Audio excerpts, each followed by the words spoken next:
नमस्कार दोस्तों, Manjit math magic में आपका स्वागत है। रोज की भांति आज हम फिर से आपके लिए 50 क्वेश्चंस के मिनी टेस्ट लेकर हाजिर हैं। दोस्तों, आज का टेस्ट शुरू करने से पहले हम आपको बता दें कि जो लोग नए हैं वो लोग चैनल को सब्सक्राइब कर लें और बेल आइकन को दबा दें ताकि नेक्स्ट वीडियोज और टेस्ट की सूचना आप तक पहुंच सके। और दोस्तों, 50 क्वेश्चंस के इस टेस्ट को सोल्व करने के बाद आप अपने इसको जरूर कमेंट करके बताएं ताकि पता चल सके कि आपकी तैयारी कैसी है, साथ ही अन्य लोगों को भी तुलनात्मक स्थिति पता चल सके। तो चलिए शुरू किया जाए। आज का पहला प्रश्न, निम्न में से किस सुल्तान ने बाजार सुधार लागू किए थे? अलाउद्दीन खिलजी ने। बी आंसर होगा।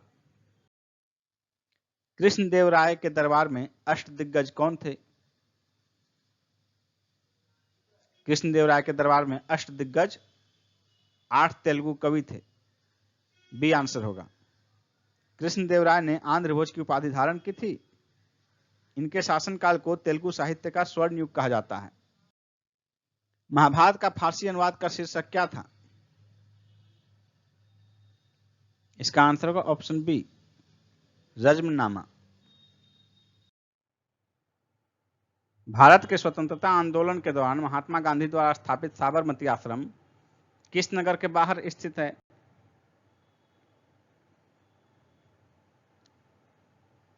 इसका आंसर होगा ऑप्शन बी, अहमदाबाद। नोआखली काल में महात्मा गांधी के सचिव कौन थे? इसका आंसर होगा ऑप्शन सी, प्यारेलाल। प्यारेलाल की बहन डॉक्टर सुशीला नैयर गांधी जी की व्यक्तिगत चिकित्सक थी। निम्न में से किस आंदोलन में महात्मा गांधी ने पहली बार भूख हड़ताल का प्रयोग हथियार के रूप में किया था? इसका आंसर होगा ऑप्शन सी, अहमदाबाद की हड़ताल। ईसा की तीसरी शताब्दी से जबकि हुन आक्रमण से रोमन साम्राज्य समाप्त हो गया, भारतीय व्यापारी किस पर अधिकाधिक निर्भर हो गए? इसका आंसर होगा ऑप्शन सी, दक्षिण पूर्वी एशियाई व्यापार पर। किस भारतीय प्रदेश ने रोमन साम्राज्य के साथ भारतीय व्यापार को शामिल किया? इसका आंसर होगा ऑप्शन डी, दक्षिणी भारत। रोमन साम्राज्य के साथ सर्वप्रथम व्यापारिक संबंध दक्षिण के तमिल राज्यों ने स्थापित किए। अश्वघोष किसका समकालीन था? इसका आंसर होगा ऑप्शन सी, कनिष्क का। अश्वघोष कनिष्क का राजकवि था। इलाहाबाद का अशोक स्तंभ किसके शासन के बारे में सूचना प्रदान करता है? इसका आंसर होगा ऑप्शन डी, समुद्रगुप्त के। इस स्तंभ पर हरिसेन ने संस्कृत भाषा में प्रशंसात्मक वर्णन प्रस्तुत किया है जिसे प्रयाग प्रशस्ति कहा गया है। इसमें समुद्रगुप्त के विजयों का उल्लेख है। निम्नलिखित में से सबसे अधिक उपजाऊ भूमि कौन सी है? सबसे अधिक उपजाऊ जो है ये जलोढ़ मिट्टी होती है, जो कि भारत के 40% भाग पर फैला हुआ है। इसमें ह्यूमस की मात्रा सर्वाधिक होती है और सबसे कम उपजाऊ मिट्टी जो है वो लेटेराइट मिट्टी होती है। कौन सा राज्य सीमेंट उत्पादन में अग्रणी है? इसका आंसर होगा ऑप्शन बी, मध्य प्रदेश। भारत में सीमेंट का आधुनिक कारखाना सर्वप्रथम 1904 ईस्वी में मद्रास में स्थापित किया गया था, लेकिन वह असफल रहा और पहला सफल कारखाना जो है पोरबंदर में खोला गया। रबड़ की खेती के लिए आवश्यक तापमान क्या है? इसका आंसर होगा ऑप्शन बी, 30 डिग्री सेल्सियस। विश्व स्तर पर जो है रबड़ का सर्वाधिक उत्पादन थाईलैंड द्वारा किया जाता है। सांभर झील कहाँ है? सांभर झील राजस्थान में है। ए आंसर होगा। भारत में हीरे की खान कहाँ स्थित है? भारत में हीरे की खान जो है मध्य प्रदेश में स्थित है। सी आंसर होगा। निम्नलिखित में से कौन से राज्य में अपातानी आदिवासी जाति के लोग रहते हैं? इसका आंसर होगा ऑप्शन डी, अरुणाचल प्रदेश। ओंकारेश्वर परियोजना निम्नलिखित नदियों में से किस एक से संबंधित है? ओंकारेश्वर परियोजना किससे संबद्ध है? इसका आंसर होगा ऑप्शन बी, नर्मदा से। अंग्रेजों द्वारा सर्वप्रथम कहवा बागान लगाए गए थे वायनाड जनपद में। उच्चतम न्यायालय द्वारा आज तक की दूसरी सबसे बड़ी खंडपीठ किस केस में बनी? इसका आंसर होगा ऑप्शन ए, गोलकनाथ केस में। गोलकनाथ बनाम पंजाब राज्य, गोलकनाथ बनाम पंजाब राज्यवाद 1967। इसमें 11 जजों की पीठ बनी थी और सबसे बड़ा जो था अब तक का वो केशवानंद भारतीवाद में है, जो कि 1973 का वाद था। इसमें 13 जजों की पीठ बनी थी। नेक्स्ट क्वेश्चन है, भारतीय संविधान के अनुच्छेद 352 के अनुसार राष्ट्रीय आपात की घोषणा निम्नलिखित में से किन परिस्थितियों में की जा सकती है? इसका आंसर होगा ऑप्शन डी, युद्ध, बाह्य आक्रमण अथवा सशस्त्र विद्रोह की स्थिति में। नेक्स्ट है, प्रथम पंचायती राज व्यवस्था का उद्घाटन पंडित जवाहरलाल नेहरू द्वारा 2 अक्टूबर 1959 को कहां किया गया था? इसका आंसर होगा ऑप्शन सी, नागौर में, राजस्थान के नागौर में। नेक्स्ट है, भारत के राष्ट्रपति चुने जाते हैं, किनके द्वारा चुने जाते हैं भारत के राष्ट्रपति? इसका आंसर होगा ऑप्शन डी, राज्यसभा, लोकसभा और राज्यों की विधानसभाओं के निर्वाचित सदस्य द्वारा। यानी कि भारत के राष्ट्रपति के चुनाव में न ही मनोनीत सदस्य भाग लेते हैं और न ही विधान परिषदों के सदस्य भाग लेते हैं। नेक्स्ट है, निम्न में से कौन सा कर खरीदारों के लिए प्रत्यक्ष रूप से वस्तुओं के मूल्य में वृद्धि नहीं करता? आयकर, ऑप्शन ए आंसर होगा। आयकर यानी कि इनकम टैक्स व्यक्ति के पर्सनल इनकम पर लगाया जाता है। वह वक्र जो कर की कुल दर एवं कुल कर आय के संबंध को दर्शाता है उसे क्या कहते हैं? लाफर वक्र, ए आंसर होगा। 1950-51 में भारत की कार्यशील जनसंख्या का लगभग कितना भाग कृषि एवं संबद्ध क्षेत्र में लगा हुआ था? इसका आंसर होगा ऑप्शन सी, लगभग 70%। 1950-51 में कुल जनसंख्या का 69.5% कृषि एवं संबद्ध क्षेत्र में लगा हुआ था। उर्वरक उत्पादन में विश्व में शीर्ष देश कौन है? सबसे अधिक उर्वरक का उत्पादन चाइना करता है, दूसरे स्थान पर अमेरिका और तीसरा स्थान भारत का है। किस प्राणी के जीव द्रव्य में हीमोग्लोबिन का विलय हो जाता है? इसका आंसर होगा ऑप्शन डी, केंचुआ। केंचुआ एक एनिलिड प्राणी है जिसमें हीमोग्लोबिन प्लाज्मा में घुला रहता है, जबकि अन्य कशेरुकियों में हीमोग्लोबिन आरबीसी में पाया जाता है। नेक्स्ट है, निम्न में से कौन सा रोग ऐसा है जो मच्छरों से नहीं फैलता है? इंसेफेलाइटिस।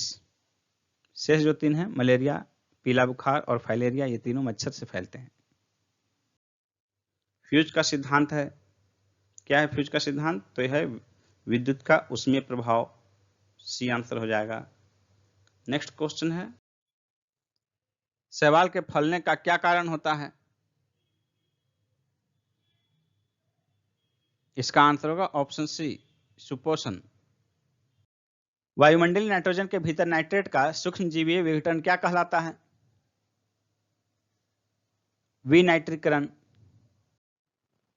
रासायनिक ऊर्जा को विद्युत ऊर्जा में परिवर्तन किसमें होता है? इसका आंसर होगा ऑप्शन सी, बैटरी में।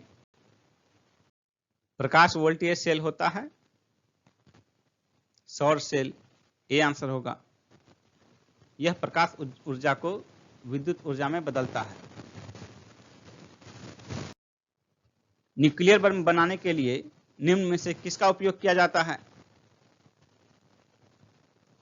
इसका आंसर होगा ऑप्शन बी, यूरेनियम का। किस वैज्ञानिक के द्वारा तड़ित चालक का आविष्कार किया गया था?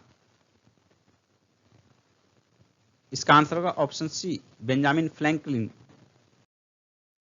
निम्नलिखित नोबेल गैसों में से कौन सी वायु में नहीं पाई जाती है? इसका आंसर होगा ऑप्शन सी, रेडॉन। पारिस्थितिकी तंत्र की संकल्पना को किसने प्रस्तावित किया था? टांसले ने। पारिस्थितिकी तंत्र टांसले ने प्रतिपादित किया था 1935 ईस्वी में।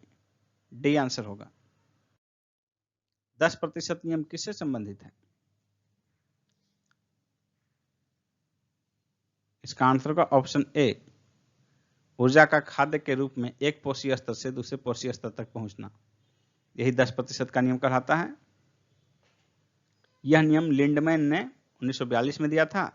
इस नियम के अनुसार खाद्य कड़ी में प्रत्येक स्तर पर उपभोक्ता केवल 10% संचित ऊर्जा को अपने शरीर भार में रूपांतरित करता है। जैव विविधता का सबसे महत्वपूर्ण पहलू क्या है? इसका आंसर होगा ऑप्शन डी, पारिस्थितिकी तंत्र का निर्वहन। इनमें से कौन सा जैव विविधता के लिए बड़ा खतरा है? इसका आंसर होगा ऑप्शन सी, प्राकृतिक आवासों तथा वनस्पति का विनाश और झूम खेती। विश्व जोखिम रिपोर्ट 2020 में भारत किस स्थान पर रहा? 89। कुल 181 देशों में भारत 89 स्थान पर रहा। तो पहले स्थान पर कौन रहा इसमें? फर्स्ट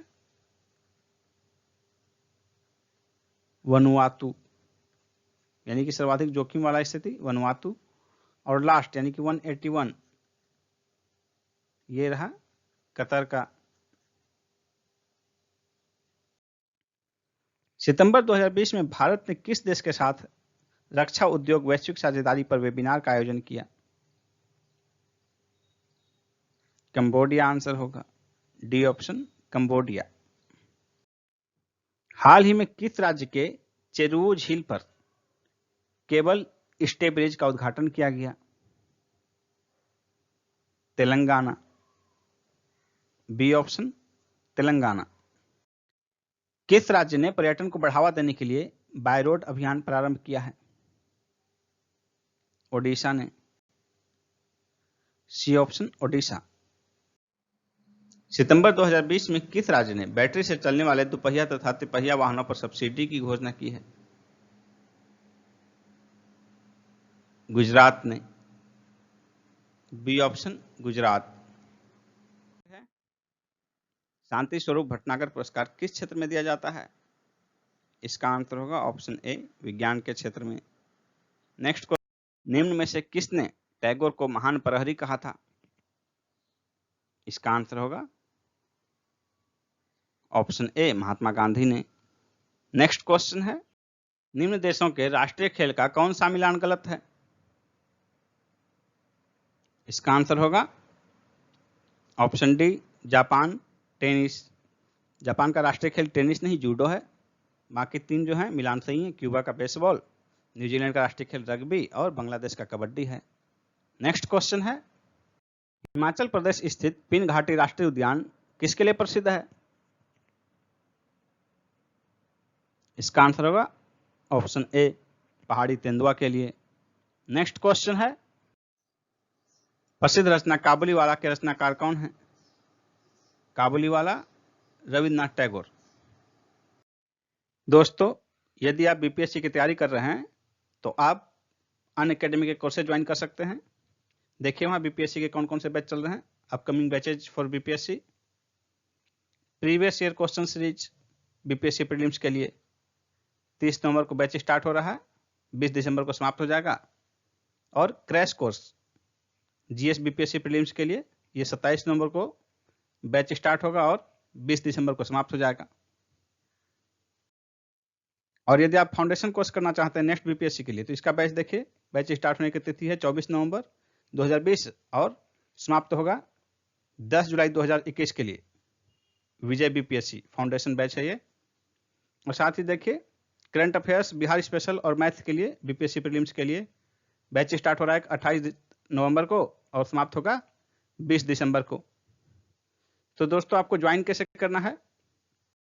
सबसे पहले आप अनअकैडमी का लर्निंग ऐप डाउनलोड कीजिए, उसमें देखिए बीपीएससी यहाँ टाइप कीजिए और उसको क्लिक करने के बाद आपका ये आएगा। जब इसे क्लिक करेंगे बीपीएससी का तो फिर देखिए यहाँ आ जाएगा बीपीएससी के कोर्स के लिए गेट सब्सक्रिप्शन। जब आप गेट सब्सक्रिप्शन में क्लिक करेंगे तो देखिए अनअकैडमी के बीपीएससी सब्सक्रिप्शन का यहाँ ऑप्शन आपके पास आ जाएगा। 1 महीने का, 3 महीने का, 6 महीने का, 12 महीने का, 24 महीने का। आप कौन सा कोर्स में एडमिशन लेना चाहते हैं उसका फी यहाँ दिया हुआ है, स्ट्रक्चर। आप उसमें क्लिक कीजिए। मान लीजिए आपको 12 महीने का कोर्स में एडमिशन लेना है तो इसमें क्लिक कीजिए, इस पोर्शन में क्लिक कीजिए। उसके बाद यहाँ आएगा प्रोसीड टू पे।